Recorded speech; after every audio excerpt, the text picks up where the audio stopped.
Nung ako'y umalis sa amin kaninang tanghali, ang aking asawa'y naluluka na yata. Ano?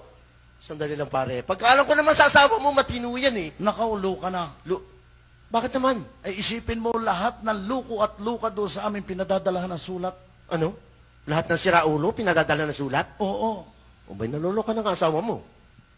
Ano naman sinasabi sa sulat? Bakit? Hindi mo pa natatanggap ang sulat mo? Hindi pa. Oh! Anong tao dito? Sinama mo pa ako sa mga siraulo. Ay sadya naman luko ka eh. Wisit! Kaya ako nasabing naluluka ng asawa ko. Di man po niya na itatanong kahapon. Kami nagdaos ng aming ika-25 taong kasal. Ini-istorya mo pa.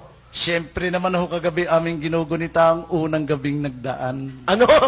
Unang gabi, ginuginita pa nyo? Siyempre. Oh, talaga? Habang kami naglalambingan ng aking asawa, sabi ko sa kanya, darling, Mhm. para naman ako'y ganahan ni ikaw na may dumaing. Uy!